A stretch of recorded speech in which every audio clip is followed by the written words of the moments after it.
Oh, you're on You're the on the wrong wrong mic. audio. What are you doing? What are you holding? Well, Are we're you? live, so what we're doing is having a four-person stream with two special guests uh, instead of Tell just one us on Nick. So if that's you're comfortable, Nick. What are you doing? What are you? always trying to get his mic to the correct mic while keeping his co-producer happy and all that. The baby Merry has a Christmas great name, right, to Nick? one and all. Yeah, Roman. I can't hear you. Beetlejuice is what I see your mouth doing. Beetlejuice. I'm pretty sure it's Beetlejuice. You are on mute, dude. You're on mute. You're still Can there. you We hear go. me now? Yeah. There you are. Yeah, there we Smooth go. voice. There we go. All right. Happy holidays, Merry Christmas, Happy Christmas, Hana Kwanzaa. How are we Mhm. doing? Well, I'm Very good. festive, but I feel like I'm the only one, which makes me sad. We left you alone. Cheers. Yeah, so we're gonna have a fun celebration. I guess this is the 24th, the night before Christmas, and this is the Tesla Boys. But we wanted to just go through all the things that have happened, the progress, the Tesla community, what happened in 2026, 2025, and then what's going to happen in 2026. And then one of the biggest milestones is right there, right in front of you. You can see that. That's a brand new thing that happened in 2025, right, Nick? That's right. Our little boy finally came into our lives. Yeah. Still under warranty. You can still return window. I don't know about that. Nah, there's no taking this one back. Nope, you broke it. Mhm. So yeah. What's going to happen in 2026? I have an answer to that. Probably nothing. No big deal. I had people tell me that nothing happened in 2025. So I've got a video coming up tomorrow, I think, or the next day. Well, let's not wait for that. Tell us now what Right. happened in 2025. What was the things that stood Oh, out to you that you thought? So first of all, just in general, do you guys feel like Tesla made progress this year, significant progress, or do you feel like everything's been delayed yet another year? no, significant progress for sure. We've had the introduction of 3 new models as far as I'm concerned. The YL in China, we've already seen it has homologation for distribution and sales in Europe. That's a big deal. That's going to be a volume unit. We've also got the Y standard and 3 standard, which, while probably not selling as well in the US due to the IRA hangover, we still have good sales opportunities in other countries and other markets. Those will make it more popular, make it even better. So those alone on the automotive front are good. On the energy front, we got Shanghai up and ramped for Megapack, and we've got construction going on of the new one in Texas. Energy storage is a huge and growing business, and that's before we even talk about autonomy and robots, which is 10 shows worth of content right there. Nick, what would you say is your most exciting stuff of 2025? I mean, well, besides this little guy here, I would definitely say the fact that Robotaxi actually got launched in more than one city, in Austin and call it San Fran, Palo Alto, whatever you want to call it. I think that was a pretty big deal. I think that was my main thing, and then just seeing progress on Cybercab. I mean, you can't argue with that, right? The most important thing for Tesla right now is either going to be Robotaxi or the bot. The bot was delayed more than we all wanted, and we've explained why that is, right? We were hoping to get 5,000 to 10,000 robots by the end of this year. That did not happen. But what did happen? FSD. It works. It all works. I mean, pretty unanimously, anybody who's sat in an FSD version 14.2, the most latest version, we're all like screaming, going, this is it. This has worked, and we're final days, and we're here. But this idea that we can't roll out in mass, in not just in those cities that they've said, but in any city, basically, and around the world, but specifically the ones I'm driving in, that Brian's driving in, that you're driving in, Nick, and all of our people testing it, it's done in those cities too. So that is the most important thing. Okay, it's done. This is done. We've had Morgan Stanley say, "I'm calling it. FSD is done. Robotaxi's here." So that was the most important thing. And the second thing, of course, is Robotaxi rollout. Right? Can you guys imagine? Like everybody, that was a dream of ours. One day Tesla will roll out an actual Robotaxi service, and then people are going, "No, no, they'll need to partner with Waymo because it's that difficult to create an app." And it's very difficult to Uber. create a ride-hailing service. And then now Tesla has an actual Yeah. app. Oops, they have an app. Herbert, No can I Android. add to that? Can Yeah, I yeah. add to that as far as like exciting things for 20 or like, looking back at 2025? It's also finally I think fully have this change in narrative. I think it's really happened maybe this month, maybe last 6 Mhm. weeks, where Mhm. people are finally starting to actually talk about autonomy, actually starting to talk about robotaxis, actually looking at Tesla differently. This is just starting. It's finally you're seeing more of the main street kind of take a pivot into looking at Tesla, and I think it's because the inevitable is upon us. Yeah. I love it. That is absolutely true. This will never happen, not in our lifetimes. It can't be done. It's too impossible. Well, here's the thing. The more robotaxis get on the road, the easier it is for robotaxis to operate, because it's not the fact that it's a road or vehicles that's the tricky part. It's all those dang humans. They're terrible, terrible drivers, famously bad. Uh, where robots, not so much. Robots are not going to get angry at each other. I've had a handful of people try and road rage against my robot. And my robot doesn't care. When the lane is clear, we get back over. You go road rage against someone else. My car is not emotional. I just finished a 24-ish 100-mile road trip through 4 states. I wasn't just going on the highway. If it was just a highway, I was like, well, I went, from this state to this state. I'm like, right, but it was all highway, right? Yeah, that's less impressive. I was going everywhere. I was going through Palo Alto. I was going through very quiet roads in Nevada. I was going absolutely everywhere. I was driving hours and hours a day, and it just worked. And I showed my stats repeatedly, well over 99%. And why wasn't it 100? Well, one reason is you go to somewhere like Giga, Nevada, you're going to drive a mile manually trying to find a parking spot. That's on me. That's totally on me. I could have just gone to the outermost fringes, and I just wanted to try and find a closer spot. I was unsuccessful in that adventure. But parking lots is really it. I am in the parking lot. I don't know where I'm going because I haven't decided where I'm going, so I can't let the car drive me.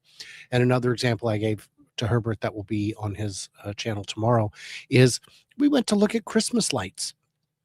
Sloth is not slow enough to look at Christmas lights. I'm going to disengage because I'm going to be parking in front of some people's houses. I'm going to be slowly rolling by some other houses.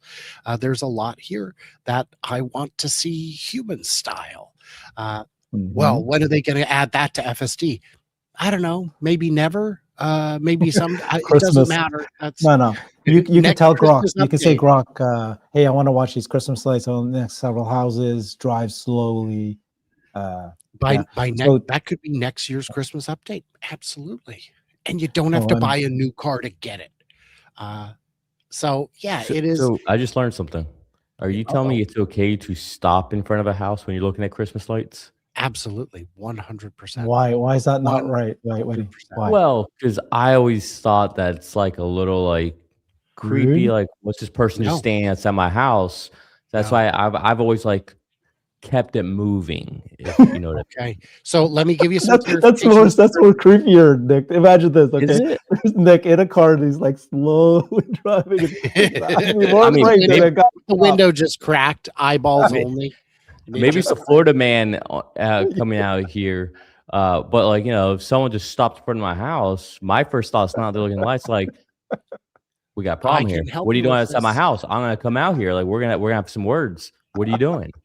I can help It's you with this. So Christmas. as the house on the block that decorates for every holiday, and I mean every holiday, we Yeah, have we do.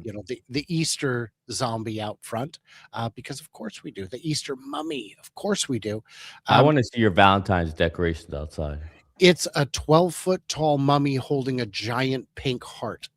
It Why is is it all mummies? Why is it everything is a mummy? because he's 12 feet tall and he's on the balcony. We can't move him. You bought him but once, and you're gonna use him no matter what, whatever We have holiday used it him is, to the he's there. point he is rusted through. He is now due for replacement. No, what we do, and like my mother-in-law was visiting, she's like, someone stopped in front of the house. It's like, okay, so Sharon, first of all, this is like the tourist part of town. Second of all, our house is a showpiece. We expect people to stop. It's like, people come up and say, nice car. Do you go, how dare you? No, it is a nice car. I bought a nice car. You're correct. So it is a compliment when people stop and admire. Of course, with ours, people will come up and get pictures with our, 4th of July skeletons. 4th of July skeletons. Yeah. Yeah. One of them wears a tutu. Oh, that's funny. Yeah. All right. Do the skeletons dress up for Halloween? Yes, this year they were minions, I think.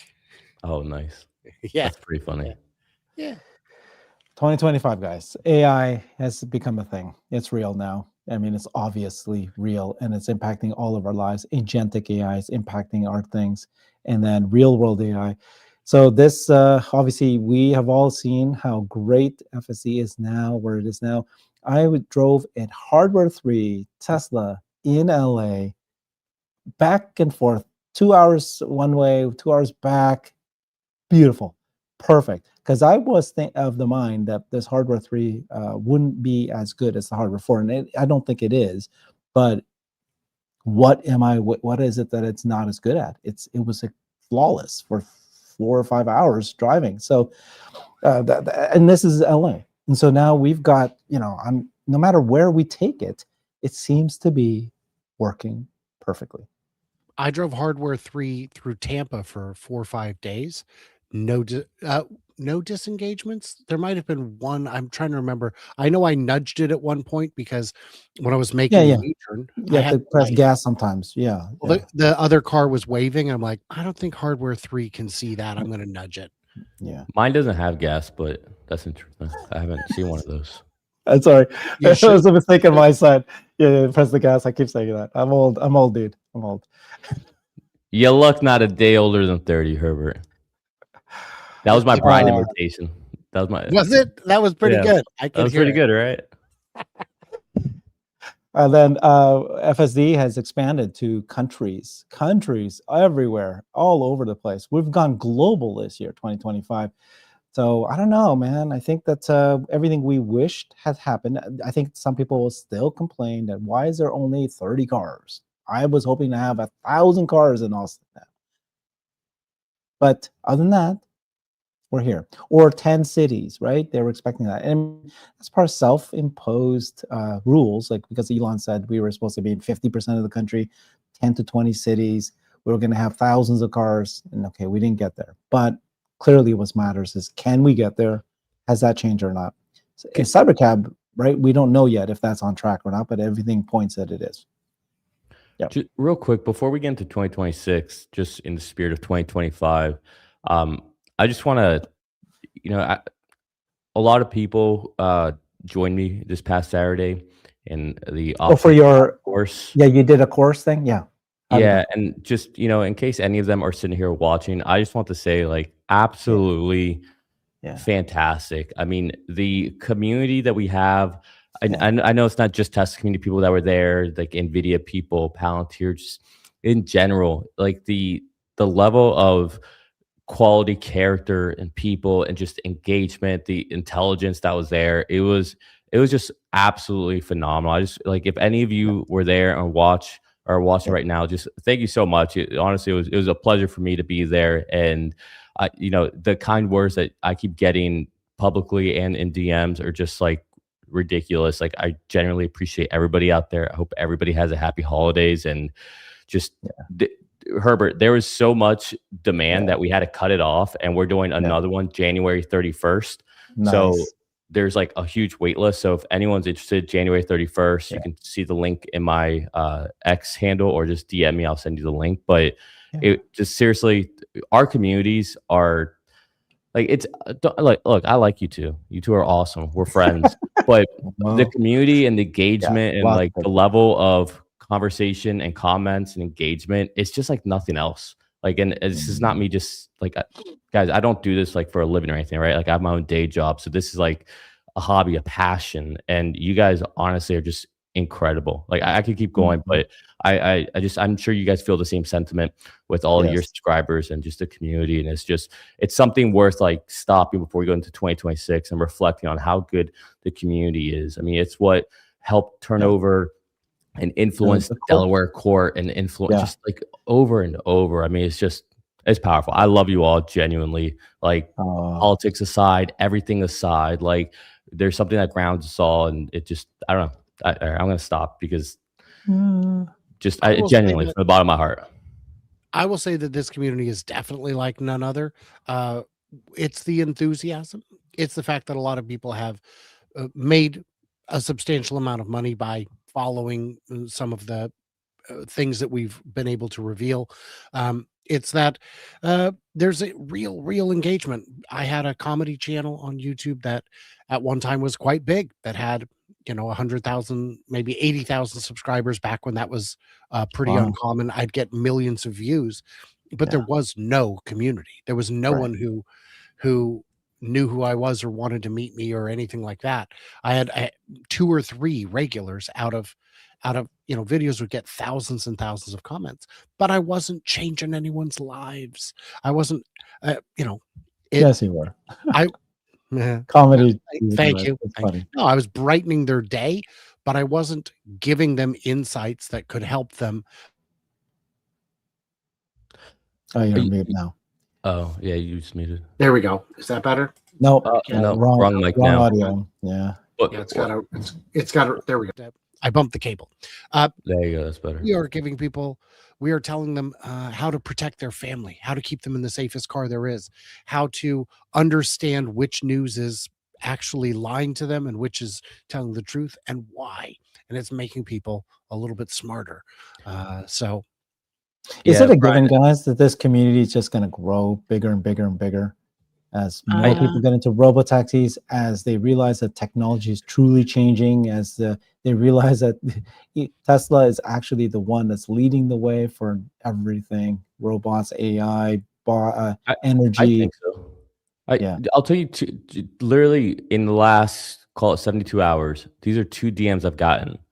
One was this guy who reached out. He's the whole reason I did this crash course in December and why we have a spillover now into January 31st is because he reached out to CERN and all this because he actually lives in your guys' neck of the woods up in Washington, but he fell into some tough times, whatever. He was trying to find a way to, get some income off his portfolio. Anyways, that's what led to the course. And he finished the course and he literally sent me a message saying, like, listen, I know everybody was just like talking about like how much they appreciate you and everything in this course and how much it meant to them. But me and my family, I promise you, are more grateful than anyone. It was like you hear those things. And then the other one I got was this guy who's talking about he's selling some of his Tesla, or he was asking me, he's like, hey, I'm married. We're expecting a newborn. My wife's pregnant. And I feel bad about selling some of my stock, that's for profit to buy Tesla. Cause I feel wrong not putting them in a Tesla. And I was like, dude, you're not doing anything wrong. Sell the shares, go buy the Tesla. Like your priorities are right. Your priority is not owning a certain amount of shares. It's that is your priority. But like those two, and then when I said to him, he's like, he like responded to me, like saying like, thanks for like confirming what I was thinking already. Yeah. And it's like, just like, but and I don't know, like it's just a special community. Like it just really is. yeah. I'll just say, Brian, I just want to echo what you were saying because I thought the way you said it was just brilliant. Like what is the impact have? Yeah. What is the value of your portfolio if you had your family in a car that wasn't safe and the unthinkable happened? Exactly. That's what I told. That's exactly what I told him. I told him like the second that I found out that I got married, my wife almost got in like you 3 found car out you got accidents. married. Yeah. Well, I was about to get. My wife almost got into 3 accidents. Wow. Not her, right? Like people almost hitting her twice. I was in the car, once I wasn't. Yes. And then we were talking about starting a family. At that point, I was like, after the 3rd time, I was like, all right, not worth it. We're finally buying a Tesla. It was hard for me because I'm very frugal and our car was already paid off. I was like, that's it. We're doing it. We just got like, this is like, I feel like the universe is pointing a sign, like get her into a safe car. You're trying to start a family and you're not even doing the bare bones to make sure that they're as safe as possible. What happened? This is what I told him. What happens if, God forbid, something happens and you're sitting in your head thinking, what if I had just put him in a Tesla? Would they have been safer? What if something like, don't live in what if, just go do it. We can always make more money. You can't always make new lives. Yeah. Yep. One of a kind. Feeling sad for your son there. Never going to learn how to drive. Never being able to. You'll teach it how to drive. My teenage son. I still know how to ride a horse. My teenage son has never driven a car that had a blinker stock. Oh, that's interesting. What? So when he gets in a car that has a blinker stock, he'll be like, "Oh, this is different." Okay. Yeah. He'll still learn how to drive a manual car. He'll know how to work on the engine. He's still want to teach him. He'll be wrenching on the carburetor. Yeah. Just to teach him how things work. You want to. It's very hard to understand like the purpose of a wrench or why a wrench has a little bit of an angle on it rather than being straight. Why screw? You got to get him working with stuff. But he'll learn how to ride a horse. Why does it? So you can get into certain angles. If it was straight up, you wouldn't be able to get into most angles. What has happened to this conversation? What are we talking about now? But believe it or not, it's one of the first things I learned in engineering school. Yeah, that's a great one. In terms of big news, I don't know if everyone's heard, but Ford is getting into the stationary storage business. Hey, Tesla does it. How hard could it be? I've heard that. Will it be profitable? They'll get into it, but can they make it profitable? I feel like they said the same thing about EVs, and that hasn't worked out all that great for them. It is difficult. You have to spec out these systems years in advance, and I haven't seen a spec sheet. I don't think there is one. GM had also announced they were going to be doing stationary storage at their battery day, which is now 3.5 years ago. I am not aware of GM having any stationary storage around. So Ford needs to do something with that factory that they built for EVs for cars. Now that they're getting out of EVs, what do we do? Great story, great marketing. They already wrote it off, so yeah, I don't know. Yeah. Okay, so things for Tesla this year was good. That something's delayed, right? But otherwise, the most important things. Look, everything's always going to seemingly be delayed with a new technology, especially life-saving technology that is going to roll out, and you have to deal with the regulators and all of that. But I think this was the biggest leap we've had in a year. I mean, like we deployed robotaxis in more than one place. It's not just a demo. It's not just a concept. It's rolling out. We're seeing cybercabs being tested out publicly. Like things are happening faster than ever. I know it's not in like the big milestones, like 100,000, whatever, 8 different cities, all that. Okay, sure. Maybe that hasn't happened. Still could, but maybe it hasn't happened yet. But we're seeing that the timelines for these big milestones are collapsing and happening faster and faster. It's this inevitable slow drip. The way I keep phrasing this about how I think this. Look, I don't think Elon's gonna be right pretty much about anything he's been talking about with timelines. Like this, I give up. Like he might hit some, he might be over optimistic on others, he might be ahead of some. But the way I see this is everything he's been saying is happening faster and faster. It's like compound interest. It starts off slow. It's a slow drip. It's a slow drip. The next thing you know, things start to build upon each other. And that's what's happened. We went from Elon talking about, I think, maybe at the end of the year, maybe at the end of next year, maybe at the end of next year.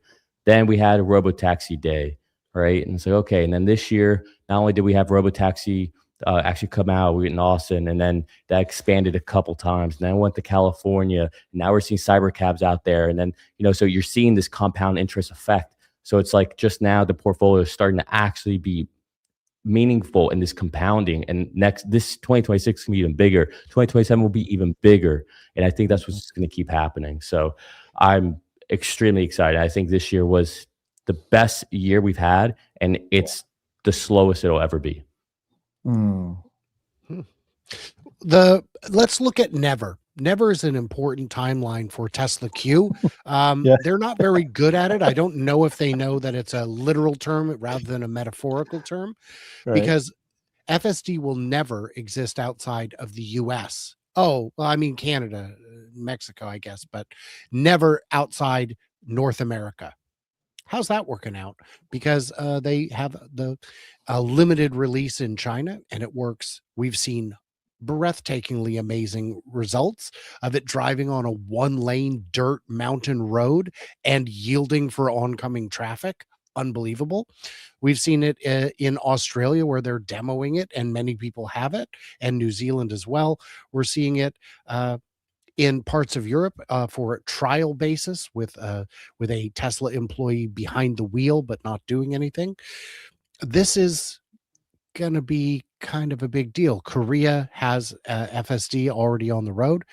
This never has unfortunately already happened again. I think we're going to see a lot more nevers.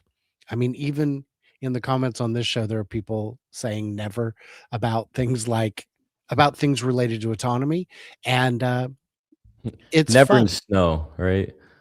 Now, right, never in snow. I mean, I've used it in snow, but sure. Never in fog. I've used it in fog. And fog, by the way, LiDAR, as Herbert pointed out on a show we did, LiDAR can't see through fog. Or snow. Or snow. It's a wall. Guys, you're going to have to. So do you guys think the sentiment matters? So beginning of this year, we had tremendous Tesla hate. Elon got into politics. Doge really caused. Remember, people were keying cars. In fact, it's still happening. Burning cars, Tesla cars, burning Tesla dealers. The sentiment was as low as it could get. People were saying, "I'll never invest in a Tesla. I'll never buy a Tesla," because the hate is so high. So some of that seemed to have gone away. Yeah, maybe not 100%, but does it matter? Like, does Tesla just need to prove the technology works, the products are great, the service actually comes out and it changes the world because of just reduced transportation costs, eventually reduced labor costs? All these things matter. Does it matter that the sentiment? Walmart is the devil. People believe that. People say, I will never, ever, ever shop it. They're the worst. I mean, I might buy a few things there, but they're the worst. Right, but you will buy things there, and so will all of us. And Walmart, despite all of the negative press, still puts their name on the side of semi-trailers. It's just kind of the thing.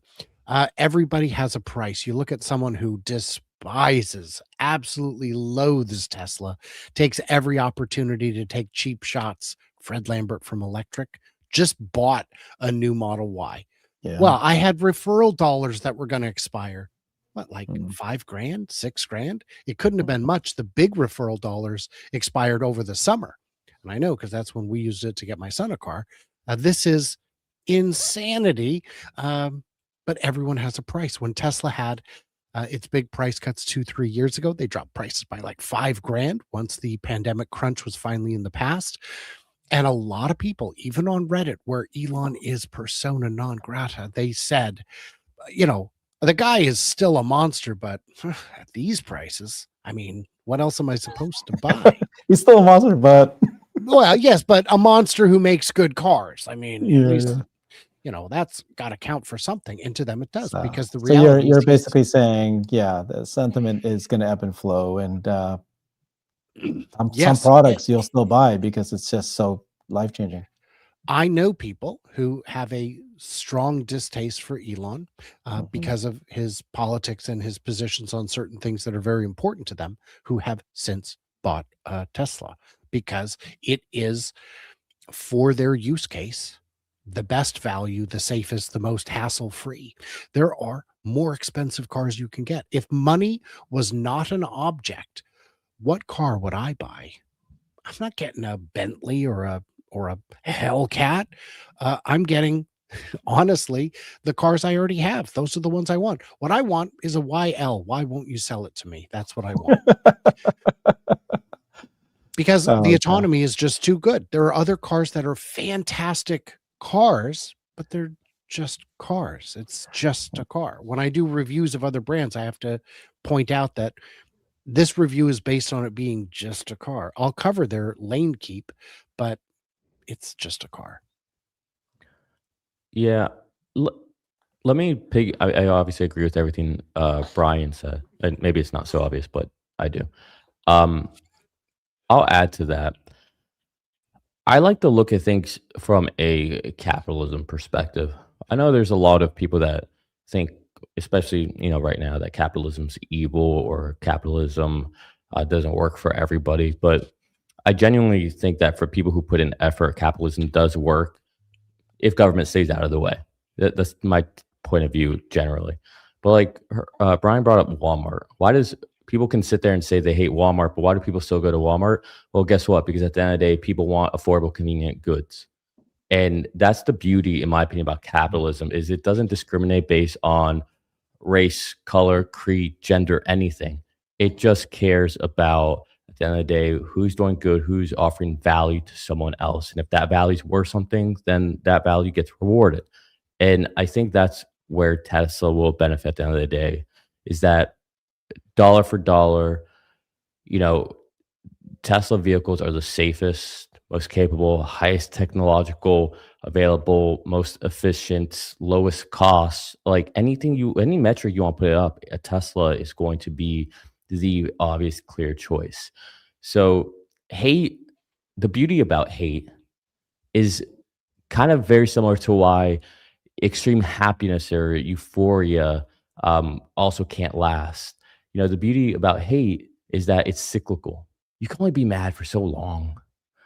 Being mad is exhausting, and the good times, you being like on a high only lasts so long, right? That's why the founding fathers were smart enough to say the pursuit of happiness, because happiness is not necessarily a thing that you can obtain in perpetuity. It's something you always have to strive for because it's cyclical.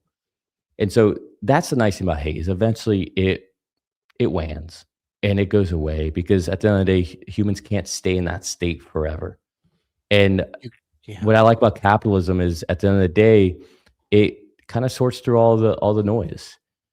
At the end of the day, people care more so about what's going to benefit them and their family more so than which way did this person vote or which way did that person vote. Like, that's honestly, if you really think about it in this whole human life experiment, politics is like the stupidest thing in the world to even get wrapped around the axle, right? It really is. To make decisions based on politics, it's like, hey, we can all have our point of view, go for it. It's like going to watch a movie. Some people like horror movies, some people prefer just comedy, some people like rom-coms, whatever. But like, to make a decision on a person based on that is kind of crazy. Like, listen, this is what they think. This is their worldview. All right. But at the end of the day, are we nice to each other? Do you say nice things? Do you treat me well? Do I treat you well? Are we respectful? That's all that matters at the end of the day. So who cares if one person voted one way or the other? At the end of the day, Tesla creates a huge value for your family. Teslas keep your family safe. They lower your cost of ownership and operation. So yeah, that's very important. At the end of the day, I think that will always win out no matter what it is. I mean, let's not forget, Volkswagen was created by Hitler, right? Ford, founder, correct me if I'm wrong, but he had some ties with the KKK. Like, look, but at the end of the day, people buy things because it has utility. It allows them to have a certain amount of buying power, lets them get a certain job done, and keeps them safe. Like, that's what matters in life, not all this other stuff. We can all have our own points of view, but like, that's what matters. And so I do think the hate wins. I think that's why we went such a huge change in spectrum pendulum swings this year, from Elon's the worst person in the world, lighting on fire and all that, to, hey, guess what? Tesla is #1 selling vehicle in China again, and they're probably going to have a record year again.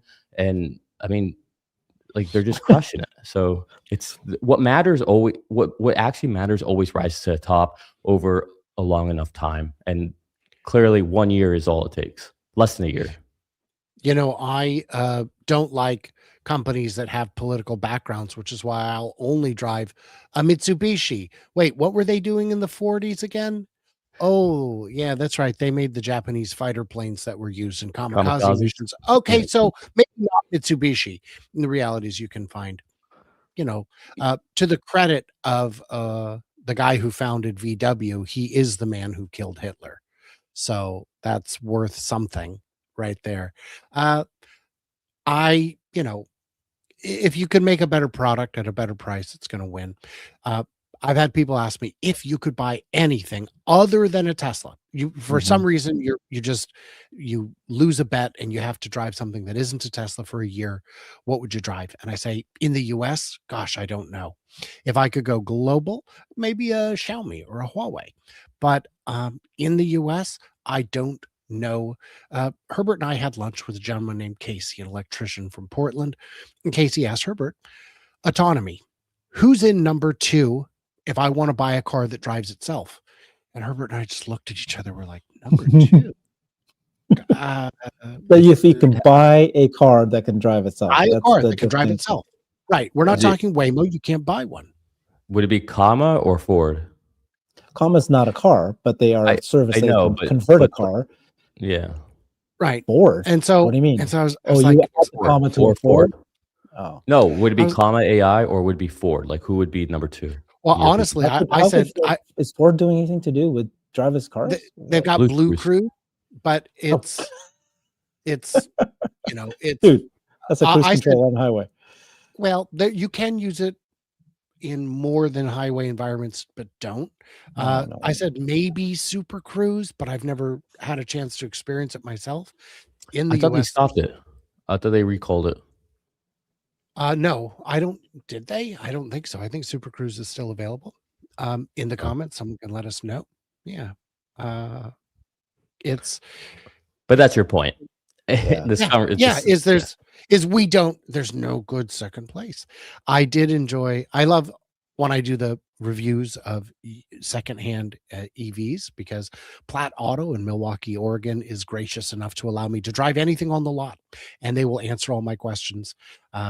They do a no haggle situation where the price is the price. We know what we got, and it's good. I call that the no. I'm told it's the no dicker sticker, which is crazy because in the video I pronounced it differently, and apparently that is not what it's called. But yeah, it doesn't have or sticker. So anyway, in those vehicles, I will try out the autonomy and see how they go. And poorly, poorly is Of how they course. go. No, nobody tries. Yeah. Yeah. Wow, Nick. So you've changed, dude, since the baby, huh? Thinking I've a little changed. more philosophical, looking at the life, Well, it's the end of the year future.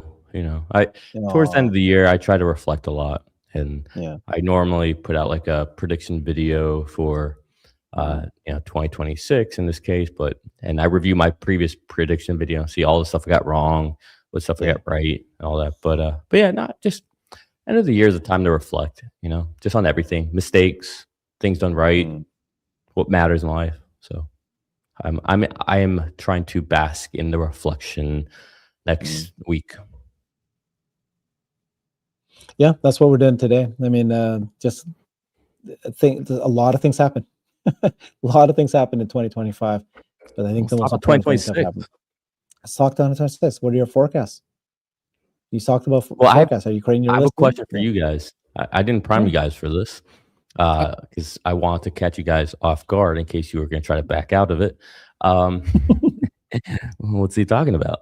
I was on with Randy last week, and he's been catching me up on everyone's last night, and he was catching me up on what everyone's predictions on from Brian to Dan Ives and everyone for Tesla. And we've got some predictions of Tesla will be $700, $800, $1,000, $2,000, $3,000 by the end of next year, meaning end of 2026. And that we're going to have hundreds of thousands of robotaxis in the United States by the end of next year. And, I'm just curious, what are you guys predicting? Do you think that those kind of numbers in general are spot on, a little bit out there. I know you'll both probably punt on the stock, but I'm just curious if there's anything you're willing to talk about and what you guys think, and then I'll tell you what I think. So, in terms of the stock price, I'm absolutely punting. I don't know if it goes sideways from here for another year. Doesn't matter to me. It's all in my IRA. I can't touch it anyway. My prediction is that Tesla stock will continue to outperform the broader market, and that is fine with me, because the only thing I'm more excited about than Tesla is the prospect of a SpaceX IPO. And I will not sell a single share of Tesla to buy into the SpaceX IPO, but I do Ooh. have some other things I could sell.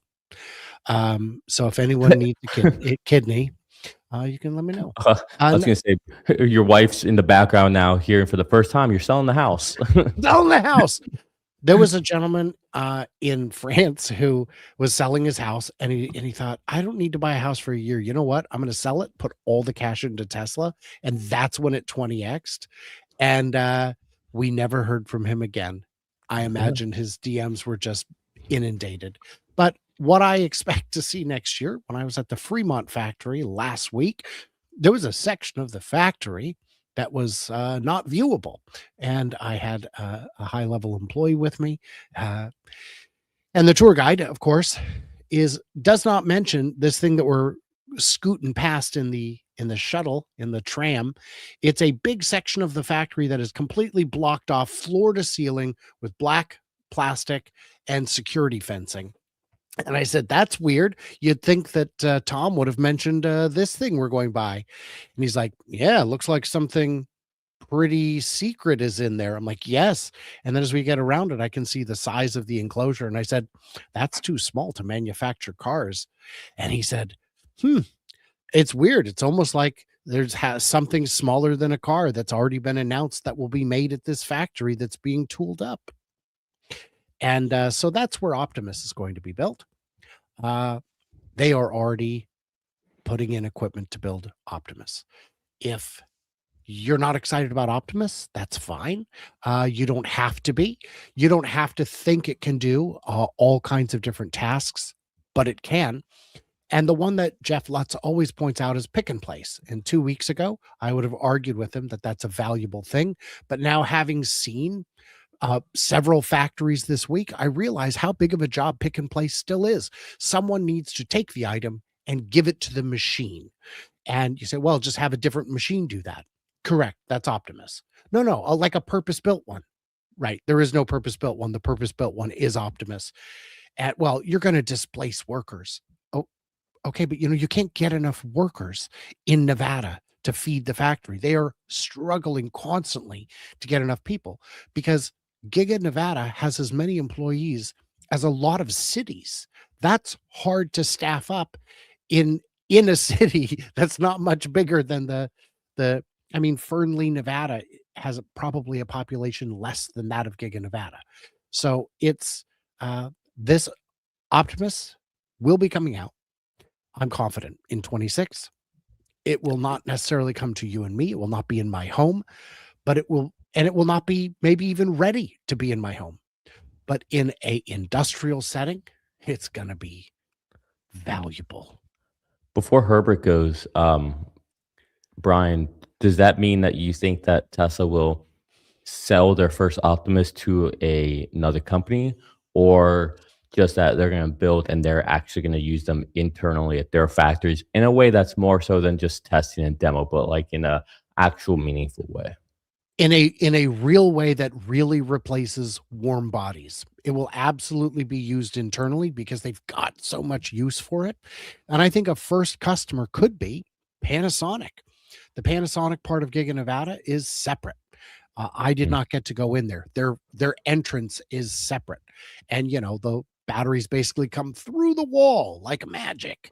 I think Panasonic would be a good customer because when they need support, they're already right there. They're already, they've got a bunch in the Reno, the Tesla side, some in the Panasonic side.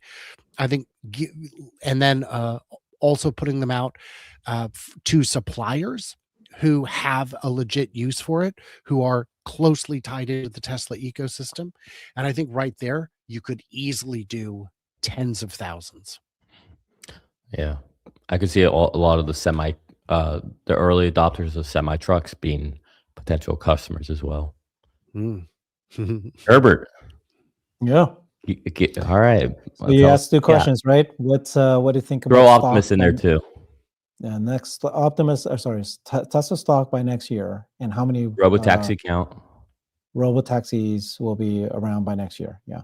So Yep. one of the things I was obviously fortunate enough to do this year is interview as many people as possible, hear each of their thinking, their logic, and I'm trying to come up with my own based on all this. So let's talk stock, right? So normally I never give Tesla stock Ever.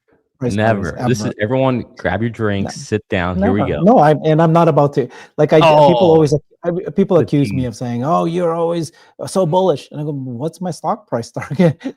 If I'm forced to guess something, sure, I'll guess, but what do I know, right? But here's the thing that fascinates me is how obviously, if you can guess Tesla stock price or any stock price, you're going to be incredibly billionaire.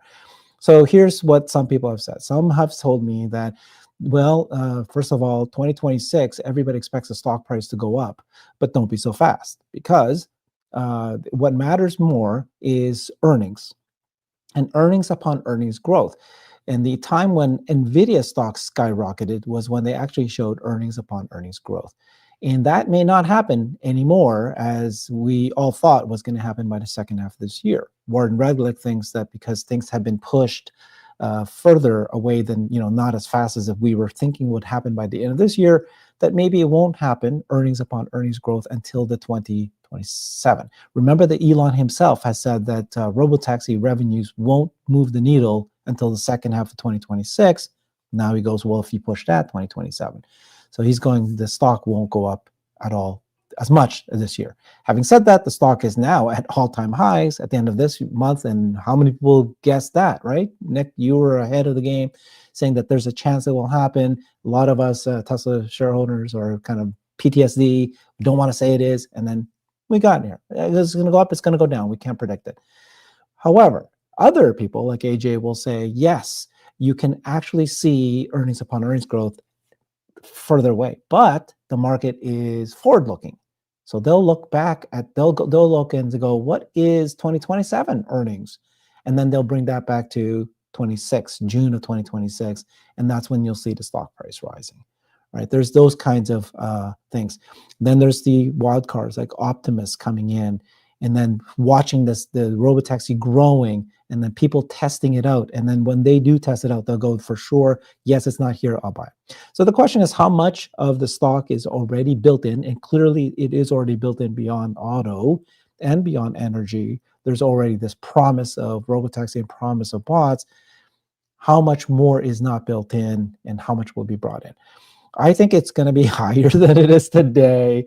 I don't know if it's going to be double what it is. I'm not prepared to say what it is, but I do agree with that statement that when you get earnings upon earnings growth quarter by quarter, so that means that Tesla reports earnings in one quarter, people go, yeah, that's great, that's wonderful, it looks like it grew. Then the next quarter they report again and it's bigger, and then it grows bigger again. That's when everybody started throwing money at Tesla, at NVIDIA, for example. And you still had the naysayers. They all kept saying, yeah, it's a blip. AI is not a real thing. Sure, they're going to get, and they kept guiding higher and higher each quarter until eventually they realized, oh, he's not lying. The market is, it's a money, it's a money thing that's happening now. People are just left, right, and center handing him money, NVIDIA. Same thing's going to happen with Tesla. So for sure, the stock will skyrocket 2027. The question is it going to happen in 2026? To what extent will be more brought in? So, if you pushed me, I will say double what it is now. But $1,000, you're saying? It could double to what it is today. Yeah. So if the company is worth 1.5 trillion, it can go to 3 trillion. But it's like, who knows, right? It's all, a lot of the good things have to happen. You're the expert in this. Macro, no massive events. Okay. I did want to say real quick that in 10 minutes ish, the show will end. I will be on a live after show addressing many of your questions and comments that did not get attention during this main show. I want to thank everybody for a wonderful year this Christmas. We will be back next Wednesday. Oh, yeah. We should also mention, right, Brian, that as of January, unfortunately, Brian doesn't have the time to do this Yes. Wednesday shows anymore. We're gonna miss you big time. This show is you, dude. This show is you. I think you'll limp along just fine. Yes, You'll I limp have along. to. I have to focus Yeah. on growing my channel. I have to focus on my, paying the bills. Apparently, is a thing that the bills insist upon. So that's but I will still be a regular on Herbert's channel. I think that means I have to work harder at getting Nick on my channel and being on his, because I appreciate your valuable insights, Nick, even when I disagree with you. But there are, hey, we got next week, one more big show.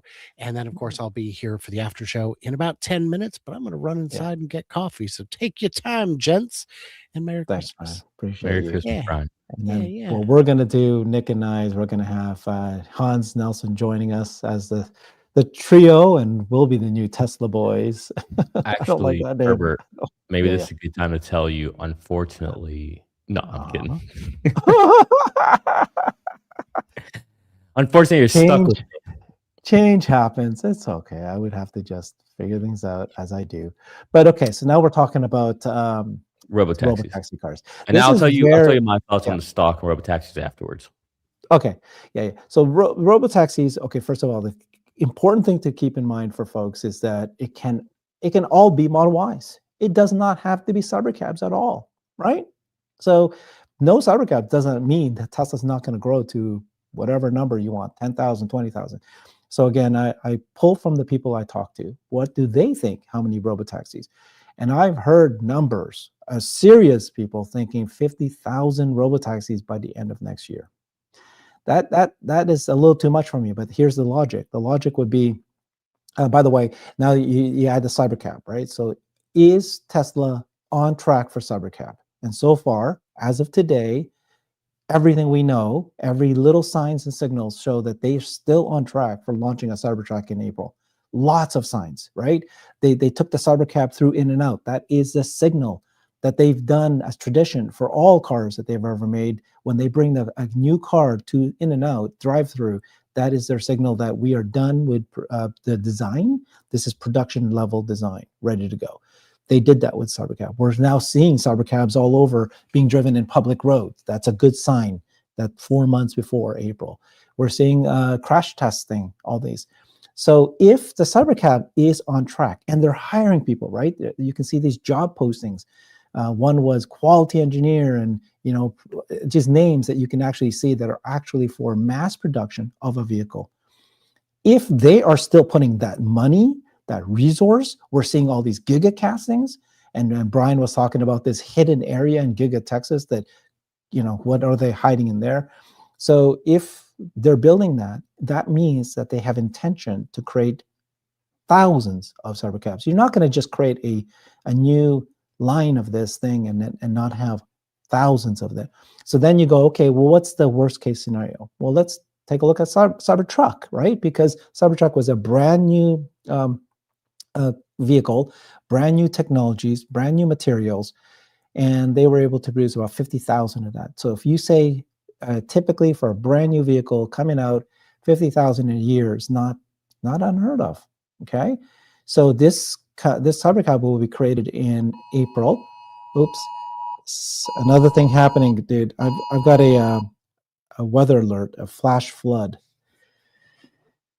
I think we're okay. Flood there? But it was a tornado passed us, and we're okay now. Oh.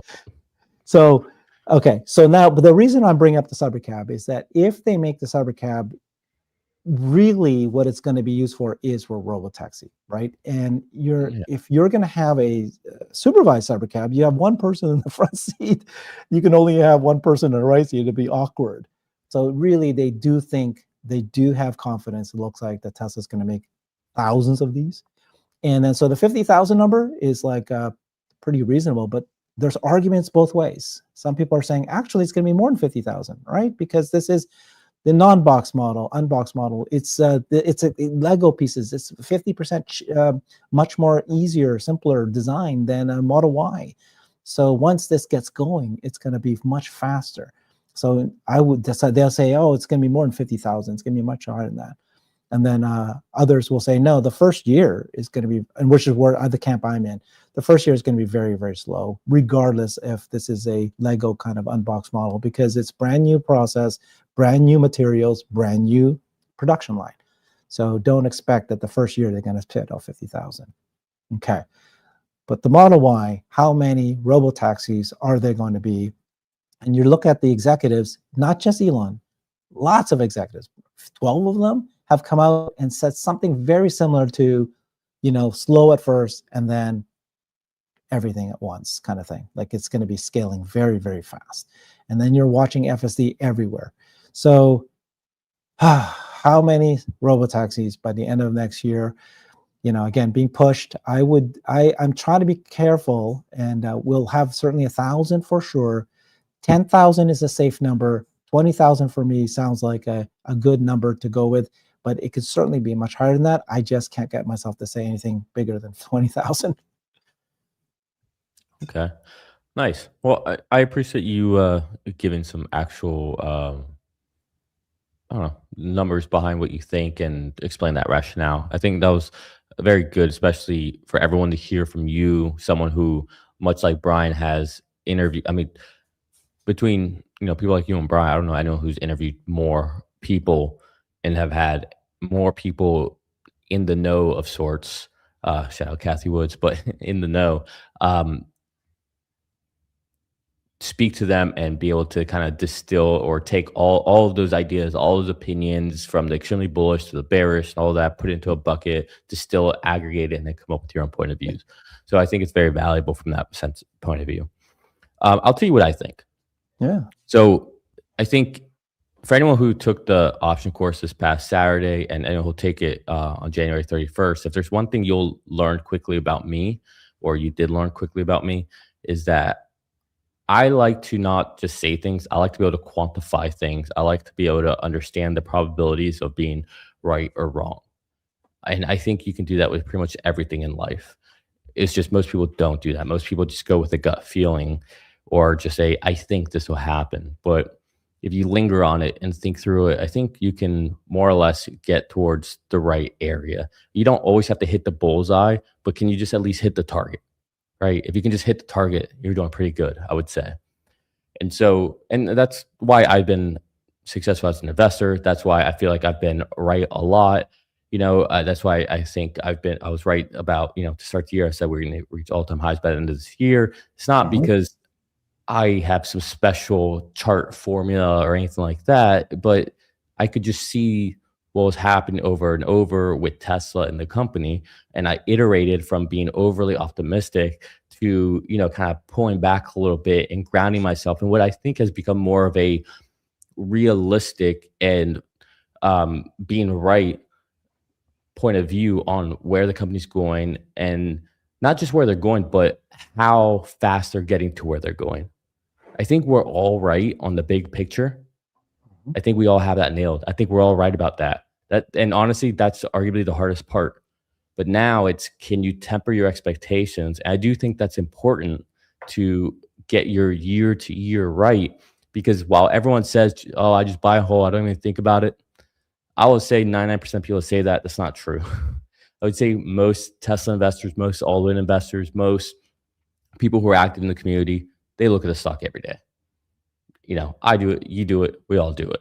And so I just like to try to really get to a more of a grounded point of view on where Tesla's going. And so let's talk about the stock first. So I'll break this up in chunks. I think that Tesla right now has good runway to get. I think Tesla has a date with 500, whether it's this year or it's the start of next year. Tesla has a date with 500. It's coming. It will happen.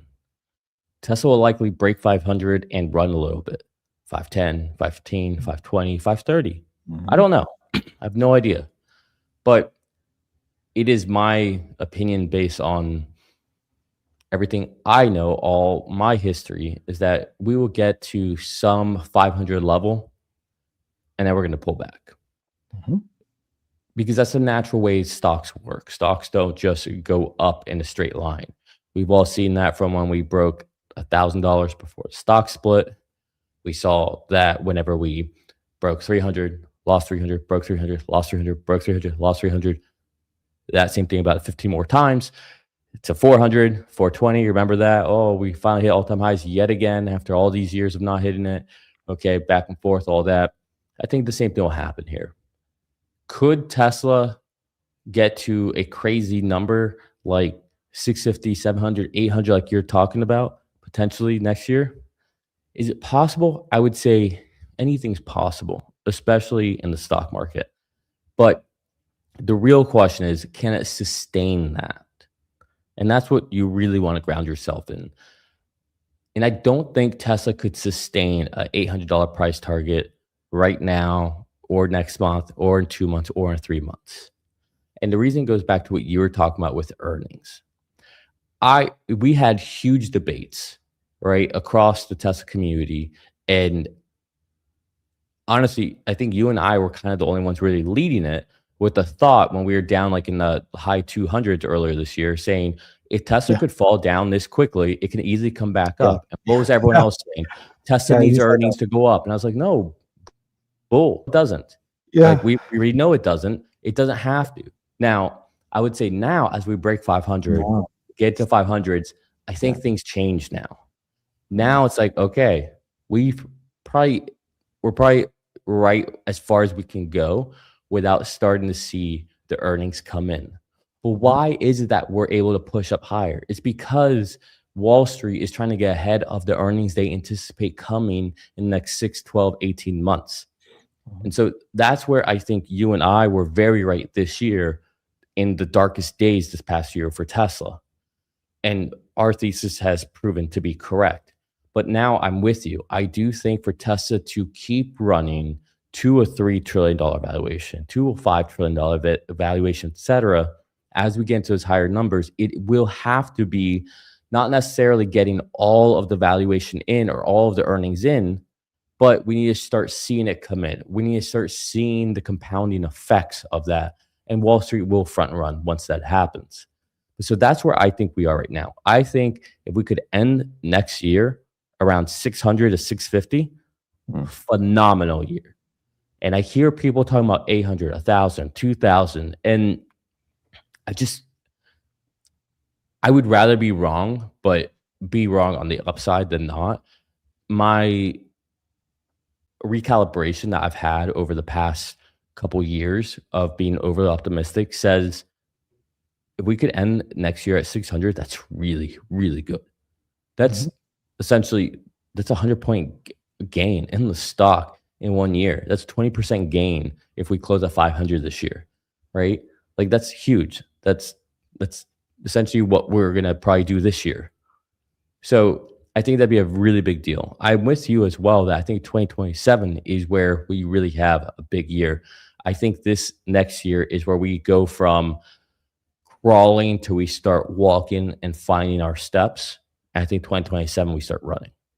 So my prediction at the moment, I'm going to do an actual prediction video on our new YouTube channel, me and Greg, called Behind the Trade. And I'll also do one on investing against the grain. I'm going to do a prediction video about where I see all this going. But right now, I'm calibrating at about 600 by the end of next year. So that's where I'm at. Apologies, I've been sick all week. As far as robotaxis, I'm with you. I think people are underestimating the amount of infrastructure, the amount of caution, the amount of people, command stations, everything you're going to have to build out to support the robotaxi network. I do not think it's just a matter of build the car, put it into the network. It may be that in Austin, since Austin's set up. It may be that in parts of California, since California's set up. But they need to build these command stations or these flight towers in all these other cities, all these other parts of the country. And I think that's going to take a little bit of time. I also agree with you that as you build a car, you learn things as you scale from Jesus, sorry. As you scale from 1,000 vehicles to building 5,000, you learn brand new things that you didn't know before. And Elon has told us that a million times. If you know that in the factory, you also learn new things as you scale from 10 vehicles in a Robotaxi network to 100 to 1,000. You learn new things, new problems present themselves. And I think that's why 2026 is going to be about going from crawling to walking. And I think we need to be humble enough to let that process unfold as it will. And so I'm with you. I think between 20 and 50,000 robotaxis by the end of the year, we'll still put Tesla as the biggest. Oh God, I think yeah. company in the world as far as it goes with. But they can just roll out Model Ys too, right? So that's what we were asking about robotaxis, not. But it was just that if they made that many cybercabs, and that certainly has to be used for robotaxis. But if they, because I'm not in the camp, you know, you and I have had a huge. Yeah, I'm including Model Ys in that. I'm just saying, like, they can autonomous throw vehicles Model Ys out in. there picking up in the Robotaxi network. I think 20 to 50,000. I just think there's a lot that has to be taken into account. Like I think we underestimate all the little complexities. You know, it's kind of like, it's like when you go to do something like very simple, like a little simple job. You're like, oh, all I gotta do is screw this into the wall. So I'm just gonna drill a hole, put it in, and we're done, right? And then you go to screw it in. You're like, oh, there's concrete back here. Oh, I don't have a concrete bit. Okay, let me go to the store, get a concrete bit. Now I gotta come back. Oh, I don't have a hammer drill. Now I gotta get a hammer drill. I gotta go back. And then you come back. And then you figure out, oh man, this is metric, not sand. It's like this job that should have taken 10 seconds all of a sudden has all these problems that present itself that you didn't expect. And we've all done that house project that's like, why is this thing that should have been 10 seconds now taking 2 hours? I think that's what happens, especially with new vehicle line. This is all brand new vehicle, dude. This is network. not just a new Model Y or anything. Yeah, this whole new process. Yeah, brand new. Yeah, so just don't expect it, and then it'll skyrocket because it is designed to be just plug and play and, you know, unbox and all that. I'm laughing here, Nick. Brian left before he left a joke in our private chat. He said, "You shouldn't be drinking champagne, Nick, if you're breastfeeding." Well, my baby disagrees. Yeah. Awesome. Thank you so much, Nick. That was fun. So stay on the line here. You'll be transferred over automatically to Brian's show. Appreciate you guys. Merry Christmas. Happy New Year. This is a great year to celebrate and a lot more to look forward in 2026. Thanks, Nick. Cheers, everybody. Bye, everybody.